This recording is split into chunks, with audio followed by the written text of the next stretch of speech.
Hello, we're back on the Virus channel, this time for another interview with Chach. And the first question is always, what's your favorite fast food restaurant? Favorite fast food restaurant? Shit. It's a deadweight tie between either Popeyes or Whataburger. Has to be, hands down, there's no competition. Either or. What's your Popeyes order? Popeyes order, basic as hell, but spicy sandwich, large Cajun fries, giant drink, and probably a second sandwich because I was an Uber Eats fiend for the longest time. I feel like everyone be fucking with those burgers. I never had them though. They're so fire. So bad for you, but so good. Okay, so the first question is, how old are you? Where are you from? And what was it like growing up there? I'm 20. I'm from Texas, specifically West Texas. Bounced around a lot as a kid, going to different cities. Never stayed too long in one place until I moved to where I live now. Stayed here till about high school. It's the middle of nowhere. It's a small oil field town. Everyone's eons behind on internet culture. Kind of a literal redneck city. Huge like Trump supporters everywhere. I remember seeing that flooded in the hallways. There's always some good stuff. But yeah, no, growing up here was super weird. I mean, I guess being where I am kind of pushed me to, left me no choice but to look into the internet and get so like indulged in internet culture. So blessing in disguise, I guess. Yeah, I definitely feel that. It's similar, like where I live. Like it's just small town people, and it's just yeah. What were some of your hobbies as a kid? Hobbies as a kid, I was in a lot of sports stuff when I was real young. I played baseball till I was like 13 or something. Tried my hand at like basketball in high school, didn't really work out. Only thing I really stuck to was track and cross country. Did that, I think, almost every year of high school except my junior year, I think. Yeah, I ran the just cross country, and then I ran the 800 meter race in track. Was you horrible race to run? Worst fucking race. Hate it. Was you good at track? I mean, I was decent. I made it to the regionals right before you go to the state level. I made it every year. I would place around like third, but they would just have those kids who come in from the huge like sports centered high schools from like Dallas and stuff, and they just destroy us. Nothing too much we could do. And what would you say is the best thing and the worst thing about living in Texas? I mean, the best thing about living in Texas is, I mean, there's definitely plenty of like, I mean, I'm Hispanic. There's plenty of Hispanic culture. I feel very welcomed in a lot of parts of the state. There's a lot of friendly people here, a lot of great places to eat, a lot of great music history here. But outside of that, about like 50, probably not even 50, like 60% of the entire population of Texas is brain dead. And so is all the state level government. So that makes it fucking suck. But Texas could be a good place. What would you say is your favorite state besides Texas? Probably anywhere super green or like mountainous or that gets plenty of snow, like somewhere like maybe like Denver or some places even in New Mexico. Just I live in the desert. There's nothing here but just blowing wind and dirt. It's currently probably like 98 degrees Fahrenheit right now. It's averaging in the hundreds every day. Fucking hot and fucking dry. So I'm always curious of people that live in like hot places. So you mentioned like snowy places there. Like, do you think you could live in like cold weather? It would take so much adjusting to. Whenever we had that a giant winter storm happen in Texas, like a lot of people, it caught me off guard as fuck. I hated it. It was fucking cold. I've never experienced temperatures that low in my life. It actually dropped to 0 for the first time in my entire life. And on top of that, that was like maybe the fourth time I've ever seen snow in my life. 0 Fahrenheit? Yeah, 0 Fahrenheit. Oh my God. Yeah, that is pretty cool. Yeah. And usually in the winters here, it gets down to like maybe like 40s or 50s. So that's freezing. And have you ever thought about moving out of Texas? Oh, definitely. That'd be kind of like a long-term life goal kind of thing right now, but I'm staying in the state. Hopefully gonna get out of where I live now and move somewhere closer down south, cheaper rent. It's more green out there. Yeah. But hopefully I'll be out of here soon. So how old are you when you first started making music? Let's see. I'm going on 9 years on my birthday. So 12 years old? Oh my god. Yeah, 12 I was 12 years old. I was horrible until like 2018, but I've been trying to make music forever. And what music was you making when you first started? Whenever I first started, funny enough, I had a broken little iPhone 4S with a FL Studio Mobile 2.0 on there, and I had a bunch of those YouTube or like one of those YouTube to MP3 downloaders on my phone too, and I somehow figured out how to get like zip files on there, and I was able to import like drum kits onto my phone, and I started making boom bap when I was 12. Just boom bap beats. I tried my hand at future bass. I didn't learn much. It was horrible. And then I kind of just went to like basic rap stuff until 2018, pretty much. Just kind of like, you know, Cardi clone-ish. And was anyone around you making music at that time, like school friends or family members or anything? No, almost nobody was. If they were, it was just on some local level. They either want to be on some like Logic type shit, on some like hella lyrical like shit like that, or they're just trying to sound like NBA Youngboy. There's no in between here. It's horrible. I hate it.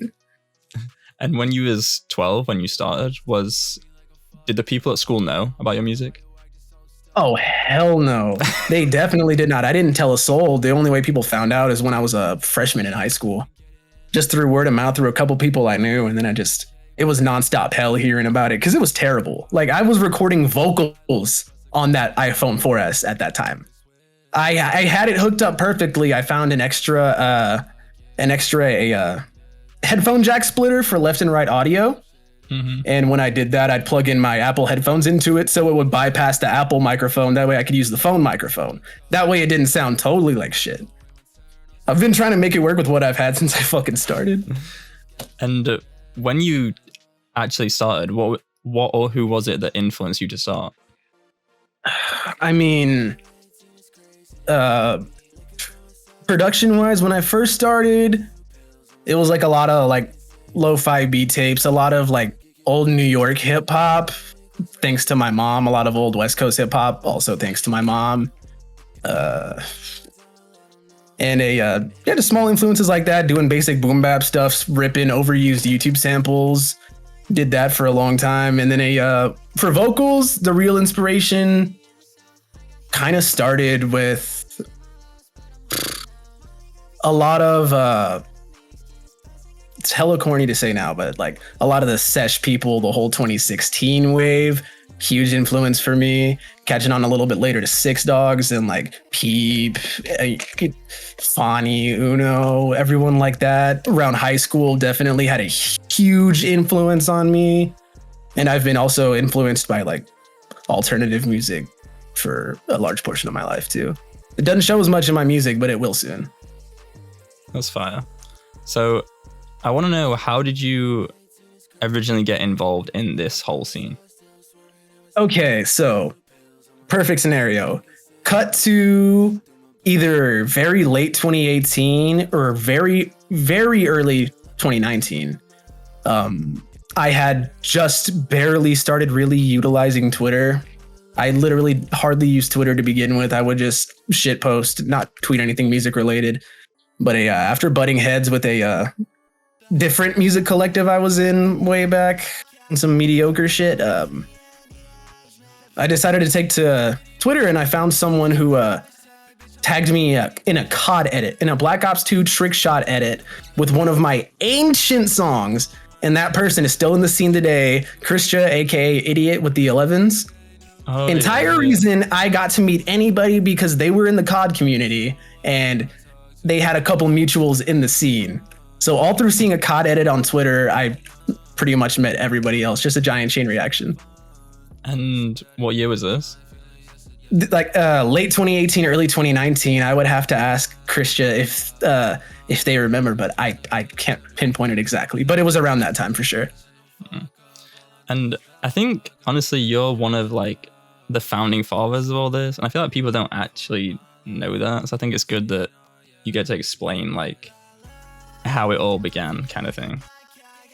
So like, when there's definitely a lot to say, but continue. Sorry. I want to know, what were your first thoughts when all these different artists started popping up, like the Quins and the Kurus and everything?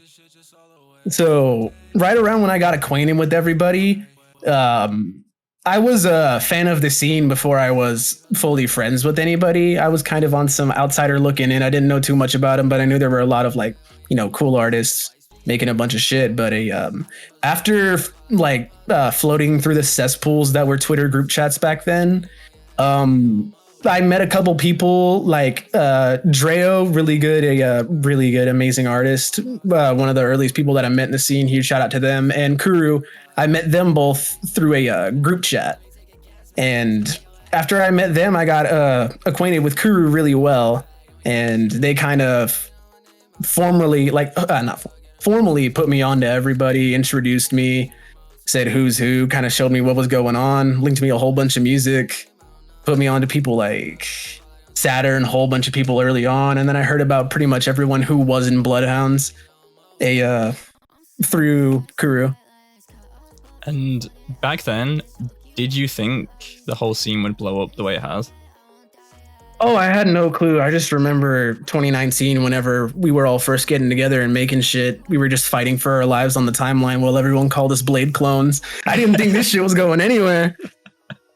That was until about like late 2019. But till then, it was horrible. I didn't think shit was happening, if I'm being completely honest. And there's a lot of artists from that time period who've gone on to do like great stuff. Is there any artists from that era you feel are still underrated or underappreciated? I mean, people definitely deserve to give Kuru more shine for sure. They're getting up there. They're doing better numbers, but they deserve to be just as up as everybody else. And they're getting there, but they definitely deserve it. And this is going to sound dumb. It's going to sound really stupid, but of all people, Quinn still deserves more recognition. People discredit her for a lot of stuff. She deserves a lot. Edgar, Midwest, very successful. They deserve the world. No matter what, they're very successful now, but that's one of the most genuine people I've known in my entire life too. Great kid. But as far as pure underrated, as far as raw talent goes, it might be more smaller, or I wouldn't say smaller, but artists that didn't get as big as everybody else. Like Widow deserved to be just as big as everybody else. Who else? And pretty much almost every single member in Boy Stars. They are the most insanely talented group of kids I've ever heard. They have so much raw energy. It's insane. What do you miss about the scene from back then? I miss pretty much the mentality we all used to share. At a time, it was just all of us in Discord servers. We all did nothing but try our hardest to push absolutely everyone's music as hard as physically possible. We put everyone at that point, late 2019, early 2020, all the way till late 2020.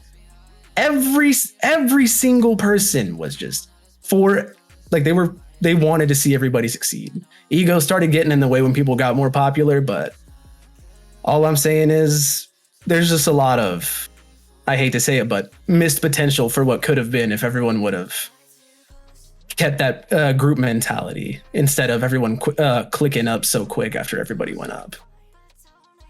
And do you think hyperpop is in a good place currently?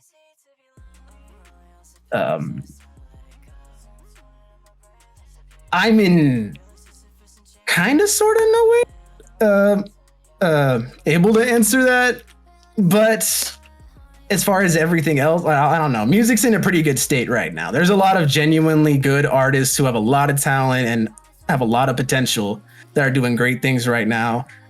The next generation of artists that are going to come out, I'm ready for it. They're going to be just as successful. I just want to see what kind of new wave comes in after everything fully dies down. Like by next year, I can't even begin to think what these kids will be doing next year. Is there anything in the scene you feel needs to be changed?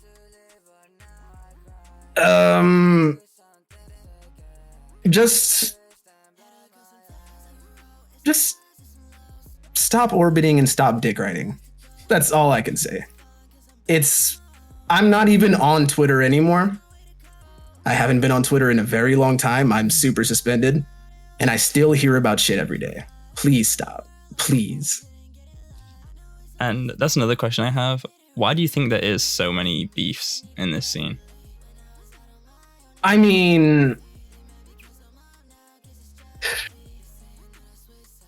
it all boils down to just egos. I mean, all the beefs that would happen way back then, they were just over small stupid stuff because we were like, they wanted to start shit on the timeline because they were bored type shit. But everything now, it's all either out of jealousy or just people snaking their friends. That's all it comes down to nowadays. That's the only reason anyone has problems with anyone. Would you say you're still as involved with the scene as you was back then? Definitely not as much as I was back then, but I'm hugely involved still. Not as much as making my own music, but just being around still being around Helix, still wanting to make music with all them, and Dollhaven and Boystars. Relatively new collectives, so much potential, and I will do anything I can to help try to put them on, help boost anything, and just put forth the effort, because I'm still on the same thing that I was in 2019. I still want everyone I know to succeed. Is there anything from back in 2019 that you personally wish you did differently? Consistency. Drop consistency was so bad, and it carried into 2020. But if I would have had I dropped a lot in 2019 compared to what I do now, but there was so many opportunities to spend more time just refining a lot of projects I had planned way better, like the 18 EP, super unrefined. I made that in like 6 days because I wanted to do something for my birthday, because before the 2 years before, I had made a project on my birthday every year. And I wanted to continue it, but I'll skip a year this year. But if I could go back and just fully refine everything, I totally would. I did not take myself as serious as I should have. And you mentioned a couple of collectives there, but what are your actual opinions on collectives? Do you feel they're important? They definitely are. It's what everything you see around us right now is built upon. At the end of everything, we're in the age of the internet. Everybody coming together from all over the place has only like brought creativity to a whole different level. This shit is like, it's been essential to everything. Now, I can say a lot of people do start collectives / join them for the wrong reasons. I never joined anything on some like NBA basketball super team type shit where they're just grabbing a bunch of artists who don't know each other, but they all got big numbers and just throwing them together. I mean, if people can keep it genuine and fully just make music that they like with people they're actually cool with, that's what it's all been about. That's what everything was built off of. That's a perfect answer. I think, so would you say being in a collective is a necessity? I mean, there are definitely some people who can totally write it out on their own shit. Like, they can go solo and do great, do amazing things. But I'd say for early on, just in my circumstance, it was damn near kind of essential. Because if you didn't have that kind of key to get into the community and get to know more people, it was so hard to grow. It was incredibly hard to go. Some of the first songs I dropped in the community just absolutely like flopped when I was barely getting to know everybody. I didn't get that boost till I joined Bloodhounds, and I can't even lie about that. But it's totally not essential. But I mean, play it by your situation. If you think it'll help you out and get you places, and your head's in a good place about it and in a genuine place, it'll do you wonders. But do it for the wrong reason, you're just going to shoot yourself in the foot over and over again and get nowhere. Facts. And I feel like some people they're very different things. I think people would weigh these two similar, like in terms of being necessary. Some people would. But what do you think about TikTok? What I think about TikTok is it's a fucking free bag. How can you hate on this shit? You're making money off of it. If it's fucking cringe, like, I mean, shit happens. I'm like, there's not much you can do about it. You're getting free play, free views, free money off that. If you're monetized properly and you can get everything to work out in your favor, oh, it's an amazing thing. It's helped a lot of people blow up. I mean, it's definitely had its downsides, but overall, it's all about just, you know, trying to make something out of this. Yeah. I mean, because if we did, I mean, they could have just totally chose not to pay anybody, and they could have just been stealing sounds. That could have just happened and no one would have got anything out of it. But great marketing tool, great way to make money, but just has a couple downsides. I'm interested to know what you think about labels and signing to a label. My experiences with labels, I'm pretty foreign. I've never had anybody reach out to me personally, but hearing a lot from different friends, never gonna name names, but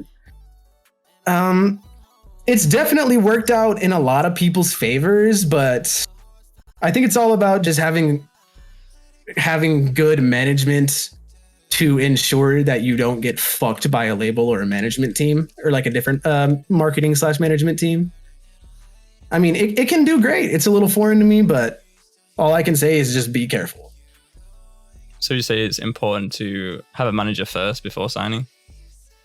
Definitely. I wouldn't totally go into anything totally blind like that.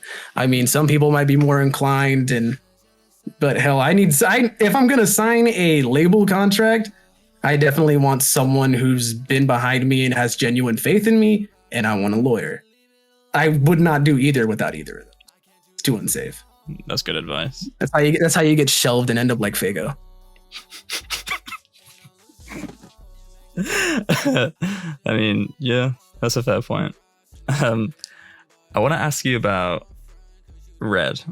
So I know it's not your song, but you're on the song. So I want you to shed some light on how it all came together.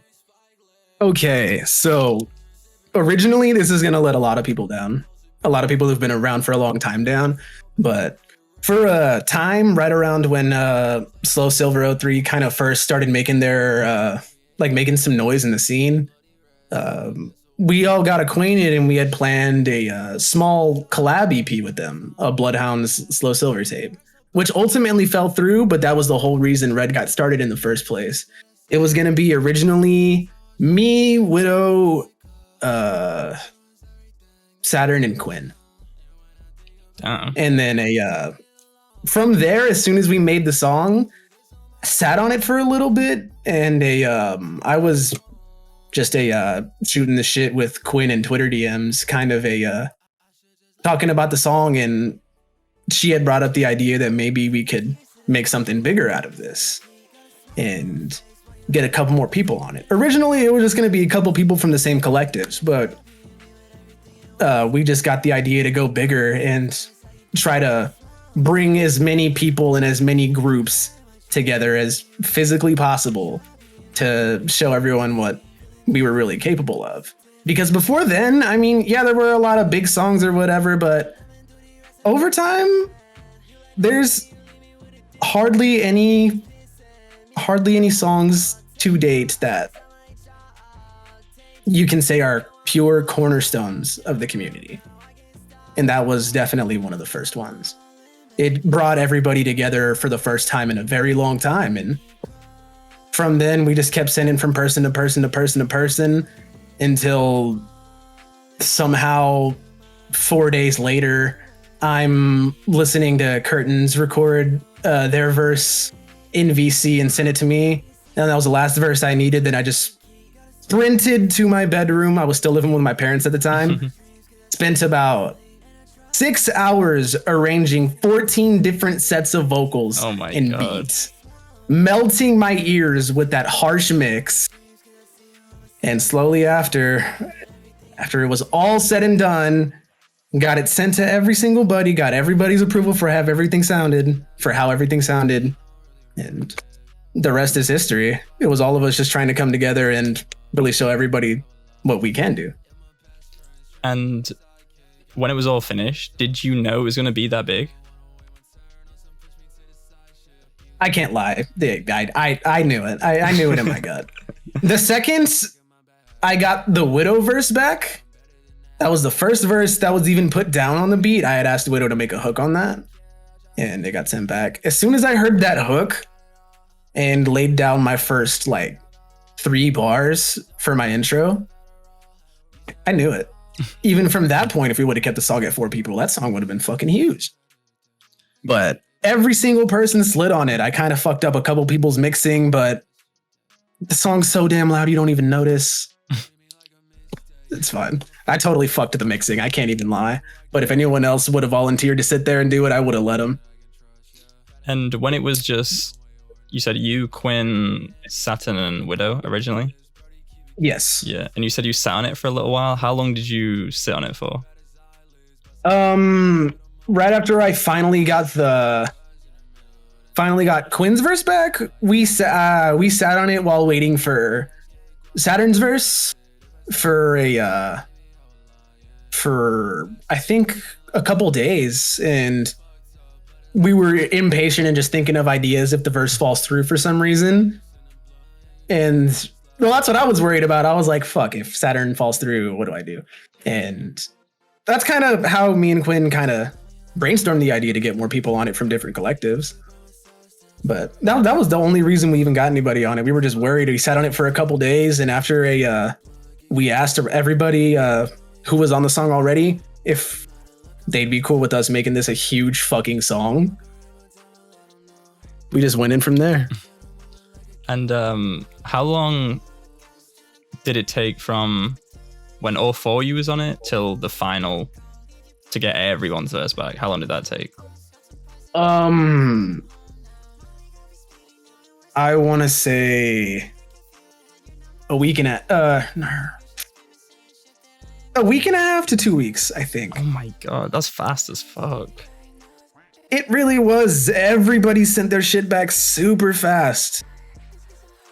Well, I mean, with the exception of 2 people, but I mean, they slid anyways, so it was fine. I was expecting over a month at least, 100%. Oh no, surprisingly. I mean, hell, as soon as I got every time I got someone's vocal stem, the first thing I did was immediately rush over to throw that shit in my master FLP. Mm-hmm. I was fucking excited for this song. So everybody was. As soon as we had that idea, we were like, oh, we need to fucking get this shit going. And I think with a couple people who did their verses last, I can't remember who it was, but everyone else who was on the song was like, come on, let's fucking go. Everyone was hyped for this to drop. And there's obviously a lot of people on the song, but so you said there's 14 people on the song, is that right? 14 people total, yes. What was the cutoff at that point? Was it we can't get no more than 14? Was it we could do 15? Or was it just okay, this is it now? What it was is I pretty much... Well, originally, the only reason I got any of the people that I got on the song in the first place is I was just brainstorming, throwing collective titles together, and I figured out, I was like, what can I fit in the SoundCloud title? How many characters can I squeeze in that bitch? And I'll know how many people I can get on it. And from there, we jumped, I think, quickly from 4 to, I think we got 4 to 7, 7 to 11, and then got the last 3 verses way later. And okay, this might not have a story, but I'm interested. Was there any dispute on which page it should be posted on? Surprisingly, no. Actually, everyone was pretty cool with it. I mean, I think it was brought up a couple times, but I think that since I pretty much laid everything out and ran my fucking, I fried my brain for 6 hours, that everyone said, okay, let them have it on the page. So everyone was that was suffering. Mixing that was awful. Worst experience in my life. Yeah, so literally everyone would record, then send it to you, and you just mix everyone's vocals. I just get everything laid out, and I would try to fix some stuff because my sound card on my laptop was fucked. So it was a constant import, export, import, export, import, export. Listen, see if it sounds good. See if it sounds good on some other shit. Until like I had such a piercing headache by the end of it. I thought I had a good idea for a mix. I sent it to one person. I don't remember who. They said it sounded okay. I dropped it. I did not hype it up. Well, I mean, I hyped it up before, obviously. Tweeting about it is, but when I dropped it, I just dropped it and tweeted the link. I did nothing else. I was that like pissed off by the end of the night. I didn't care. I just fucking dropped it, sent the Twitter link in a Discord, left it alone from there. How come yourself personally don't drop music as much anymore? I mean, real life shit, to be totally honest. Right around like slightly pre-pandemic, I got me, my mom, and my sisters got kicked out by my dad, and we had rushed to find any available housing. We had a little bit of warning before everything happened, but bouncing around from there and living in a small duplex, I was sleeping on the couch while my sisters had their room and my mom had hers. It was a small little duplex, and I was just I had almost little to no real personal space. The only way I was able to fit my music setup anywhere was in a small kind of coat closet, if you will, with my laptop sitting on a small table on the floor and a beanbag chair right there and my makeshift mic stand. I would get the XLR cords and hang them around the mic so I could hold it up on the little coat rack. Mm-hmm. And just working with that setup was awful. Everything sounded so boxy, and I was also working a full-time job. I've almost always had a full-time job since I was... I've been working forever, but ever since I turned 18, I've always had a full-time job. Mm-hmm. And just doing that, finally moving out on my own, getting my real-life stuff in check. It's been a journey, and it's definitely hindered my ability to make music, but I'm still definitely motivated. I can't say I'm as motivated as I once was, but I still have my heart in this shit. I love making music. It's amazing. It's just my real life schedule and how everything globally has been happening just had a huge effect on my productivity. What do your mom and sister think to your music? Oh, they support it totally. I mean, ever since my mom first found out about my music, I just remember getting absolutely like flamed by my dad whenever he first found it. He flipped his fucking shit. This was like in 2017, I want to say 2016 probably. And my mom always supported it. She would always tell me, "Oh, you got a good voice for this. Just stick with it, see where it takes you." And I mean, I kind of felt like at first, like, you know, it was kind of just like, "Oh yeah, son, go ahead, do whatever you're doing." But right around when everything fully started getting going and I started making higher quality music on an XLR mic, I would show my mom my songs sometimes. Really early when I still lived with her in 2019, I showed her 18 right after it dropped. And morning after I showed her. And she always supported it, and my sisters, they're the same thing. They've always supported. That's fire. And so we said you don't drop as much anymore, but do you still work on music frequently? Oh yeah, I still definitely do. There's a lot of work in progress stuff I've done. I've done a couple features in the meantime. Dropped a cover, just kind of experimenting. I just kind of wanted to drop something. It's been too long. And before that, all I had before that was, I think, drop ready was the song with Saturn, Lesson. I had that in the vault for months. But I mean, I'm still working on stuff all the time. It's taking me forever to finish songs. I'm always... Yeah, that's good. That's good. And okay, so I'm excited to ask about this. What got you into speedrunning Mario 64? This is the fucking question I was waiting for. Let's fucking go. All right. So I've always been infatuated with Mario 64 ever since I was a young ass kid, first getting on YouTube, seeing like the old like machinima YouTube videos of the Mario 64 moon jump video edits with like Scatman John playing in the background and shit. Like the good old video game YouTube, like the early days. I was always around that, seeing all kinds of videos like that, and I was always infatuated with the game. I had the DS version, little ass kid, played it, enjoyed the fuck out of it. And then I would kind of just watch random videos about it if it came up until I started watching speedrunners again. And just seeing people do 16 star just absolutely like blew my mind. Just all the like the cool glitches and shit that they did. Like I remember watching World Record for the first time and it blew my mind. And the first thing I said is I'm gonna learn how to do this shit. So I downloaded it on a shitty laptop with a fucking broken ass emulator and I played on keyboard. Fucking keyboard. Yeah. And how long would you say it took to learn the backwards long jump? Oh, what's really cool is despite movement being so bad on keyboard, it's easier to do on keyboard. I'm able to hold a perfectly straight angle and the button. I have big hands. Pressing a key is so much easier than pressing these small buttons.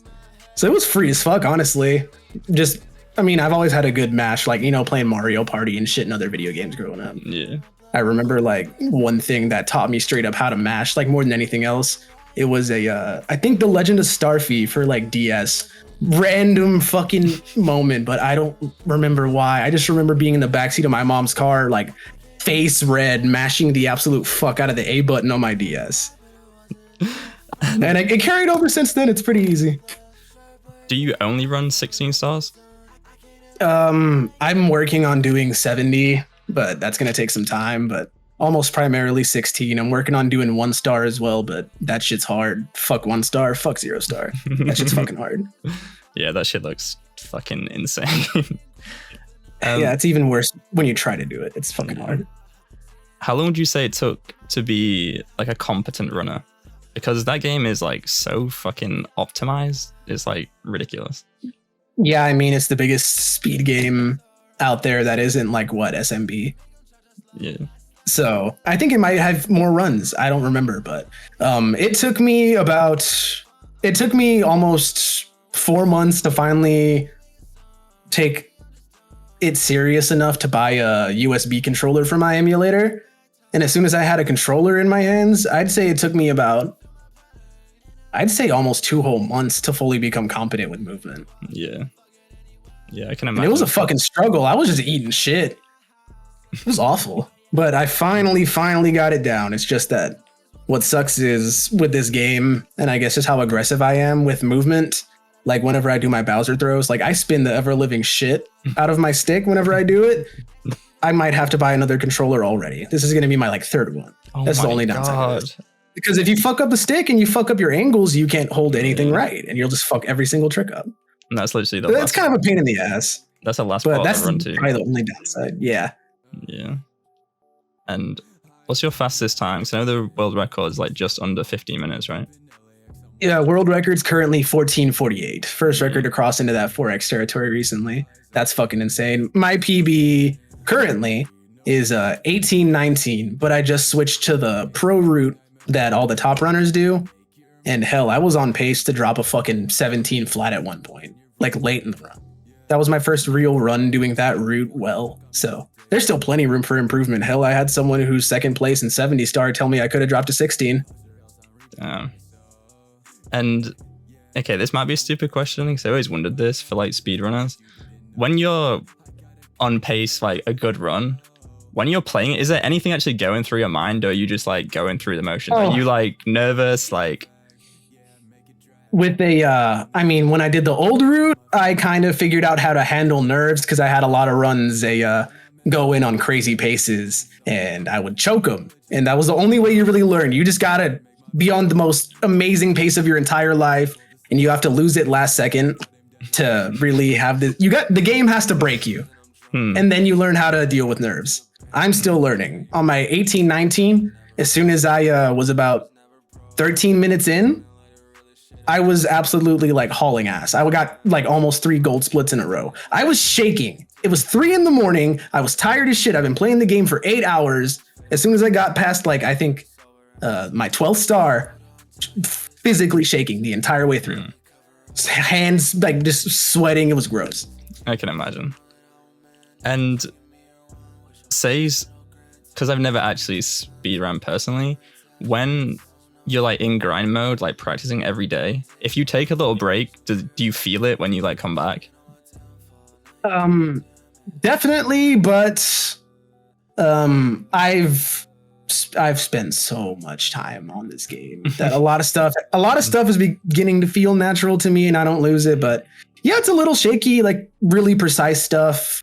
I gotta grind it for like maybe like 30 minutes each for like really specific tricks, and then I feel pretty fine. But yeah, no, I've gone like a week without playing, and I'll get into it after like an hour. I'll be right back where I was. Yeah. And what do you think to Cheese? Oh, fucking greatest 120 speedrun ever. Yeah, he's can't say anything else about it. I mean, but it's really scary because recently another one of the top runners, Liam. So in Cheese's world record, they always keep pace with how good a run is by what time you go upstairs, and that I think Cheese had a 102.40 something. And that's really good pace. That's still 137 pace, low 137 pace. That's fast as fuck. Damn it. Yeah. Hold on. Son of a bitch. But yeah, someone just dropped a 102.10 or 102.9 upstairs time. And they did a theoretical thing where they combined this person's run from beginning to upstairs, and then the rest of the run with this other runner. Yeah, 136 is possible already. People can beat the game that fast now, and that's fucking scary. Yeah, shit's fucking crazy. So Cheese has competition, but that's the GOAT. Yeah, he the GOAT. And so you play on emulator. What's your opinions on emulators? Because people's been debating it recently a lot. I mean, the thing with emulators is, and there are a lot of elitists when it comes to like emulation, but like I'm playing a game that's older than I am. I don't have the money to go drop like fucking $500 on an N64 setup with the CRT and everything. And frankly, I'm not ready to make that kind of commitment till I really get somewhere with the game. And that's where a lot of people kind of fall, but there still is elitism. But I don't feel bad like emulating old games that are almost like unobtainable in certain ways. And people can say, oh, just play on the Switch. The Switch version of the game is so fucking broken. It's ass. It's terrible. And this is a lot of people's only options. I mean, Project 64 is super easy to run, super light on your computer. You can play on keyboard, USB connectivity with the controller. I mean, hell, it's great. It's a great way for people to just experience those games and, well, get into running them too. But yeah, it's a great thing. I'm not an elitist in any way about that shit. So now, give me your top 5 video games of all time. Top 5. SM64 coming in at 1. Number 2 is going to be Galaxy/Galaxy 2. 3, probably Halo Reach. And then I would, for 4 and 5, I mean, these games made me. Modern Warfare 3 and Black Ops 2. Like, I can't, dude. I spent so much time on both of those games. Yeah, I feel that. I just remember being young as shit doing wagers and Black Ops 2, making money when I was like fucking 14 or some shit. Shit was so fun. Yeah, for real. And what are your plans and goals for 2022? For 2022, the only real plan I have is to just fully, officially, in every meaning, kind of get back on my feet and restabilize myself with everything. Whether that be my own creative process, what sound I want to go into. I just want to... This year, I want to kind of... I've taken a lot of time to focus on myself, and I want to continue to find myself creatively more. And I spent a lot of time trying to make sure stuff went right for collectives and for groups and for other people that I kind of shot myself in the foot and wasted a lot of my own time. I still put out a lot of great music, worked with a lot of great people. I enjoy the memories, but yeah, no, focusing on everybody else totally did fuck me over for a long period of time. I got out of the habit of recording, but I will find myself by the end of this year, and really soon there will be a lot of, I can't say a lot, but there will be new music soon. I can promise that. I have some stuff in the works right now that's close to being done. Do you have any dates that your next drop would be, or a month maybe? I want to get this song out. I'm just going to say it. It's a pretty big song with every single member of Boy Stars on it. Every single person, a good old 11-person song, just to kind of bounce back and just to see if I can introduce as many people to these motherfuckers as possible, because everyone needs to hear what they got going on. I'm waiting on like one more verse for it, and then I just got to fully mix it. And it's going to kind of be a farewell-ish song to the style that it's in. Kind of like like Beats Like Enough and Promise, good old bass pluck. Yeah, I love the bass pluck. I'm just ready to kind of leave that behind too, and just work on making something that means a little more to me. A lot of what I made definitely means a lot to me, but towards the end of what I've dropped recently, I'm just ready to get back into what I feel. And is there anything else you want to say that maybe I didn't ask? Just a couple things. Make sure that all I can. Shit, what do I want to say this? Give me a second. I might have to think about this. There's something I wanted to say, but I'm trying to remember.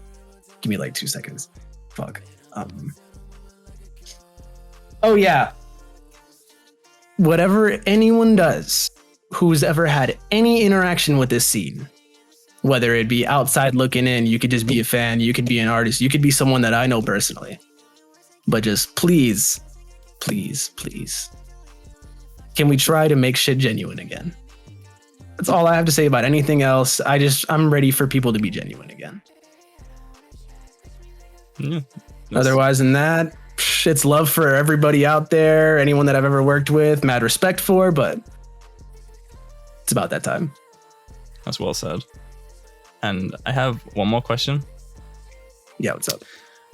So I'm explaining this the best I can, but if you could travel back or forward in time to any moment, where would you go and why? So I'll give you some examples. You could, if you wanted to, you could go back and see the dinosaurs. You could go back to World War I. You could go back to last week if you wanted to, or you could go 5 years in the future, 10 years, 50 years, 100 years, whatever you want.